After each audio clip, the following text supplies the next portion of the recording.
улаад шаазгай үзүүлж байна.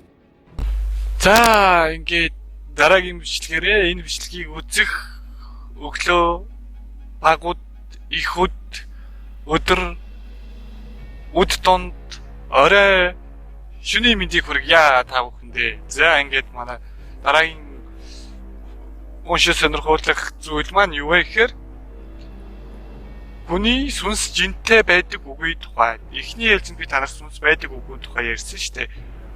Хүний би гар толгой хүний оюун ухааныг өдөртөж байгаа зүйлийг хий бий сүнс гэж үзээд байх шиг байгаа юм.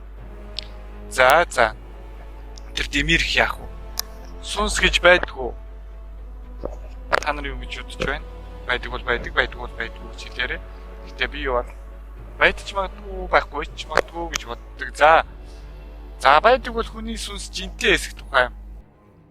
Хүний сүнслэг амин чанарыг битцүүл гэж үзэх үзэл шинэ биш ээ. Эртний грекийн философч Хераклит манай эртний 4-р зуун хүний сүнс гал агаар шиг жир биш метараас бүрддэг гэж үзжээ. Хэрвээ энэ үнний ортой бол бие махбодыг амьдруулагч тэр нэгэн зүйл жинтэй байж таарнаа.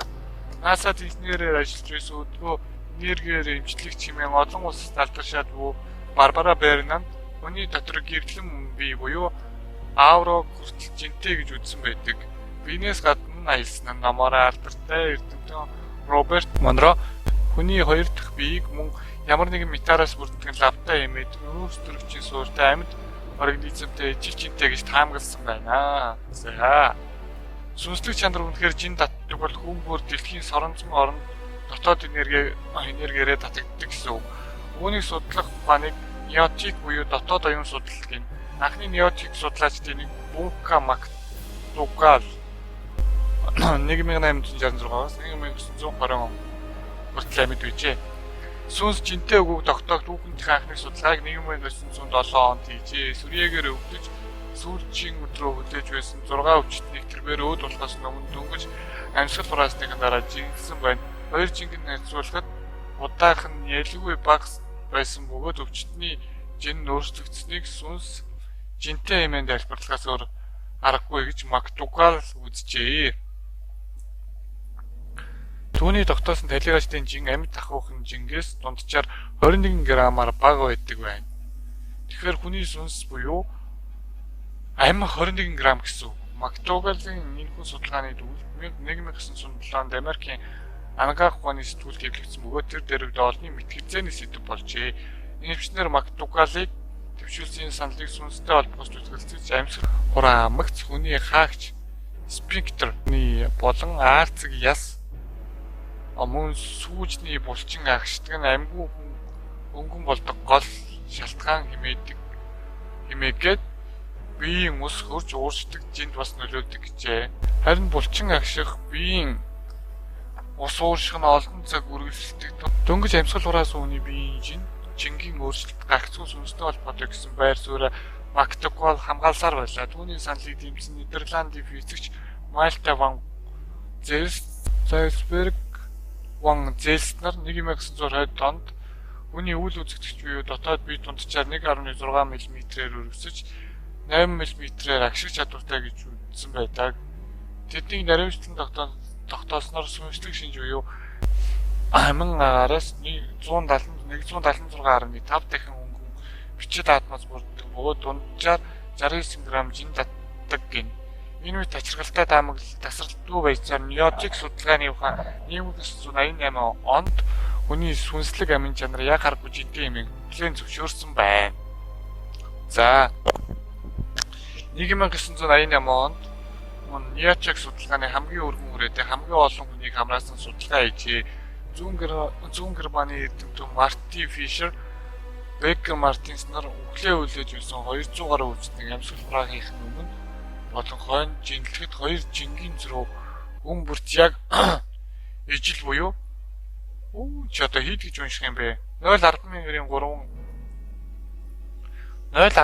3 гунцыг байжээ.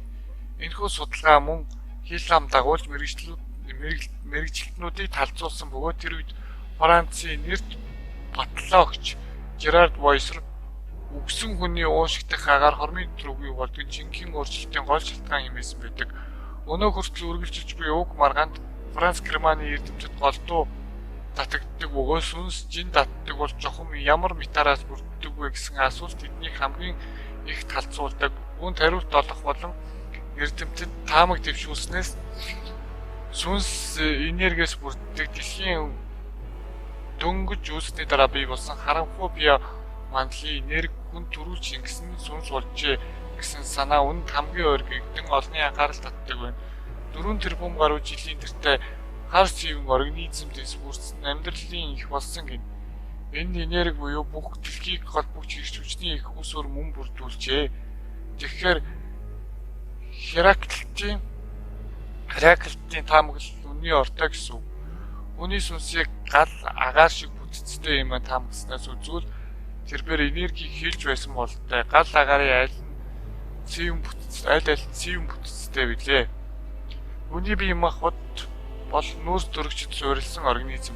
Тиймээс бие үгүй боллоо гэхэд биосим анхдагч харанхуй шиг мандал руу буюу дэлхийн хар цөм голо руу буцдаг болж таарна. Үүнээс дүгнэлт хийсэн зарим неотик судлаач сүнсний нягтрал бүтцийг тогтоогүйвэл юун дүн дэлхийг бүрдүүлэгч бараа материал бүхий бөөмүүдийн нягтралыг судлах хэрэгтэй гэж үздэг байна. За тийм байх шүү.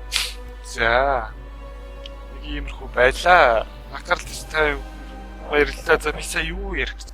Тэгэхээр манайс сүнс чөтгөр харсан гэдэг юм чинь. Сүнс харлаа гэвэл бодлоо юм биш шүү. Бид бүхэн ч зүгээр энерги. Дэлхийн үүсгэхэд хамт үүссэн энерги нь хөгжлийн явцад явсаар байгаад манайсын дотроо одоо манайс хүн болсон юм байна гэж ойлголоо шүү дээ. Нийтлэлээс байж болох л таамаглал байна.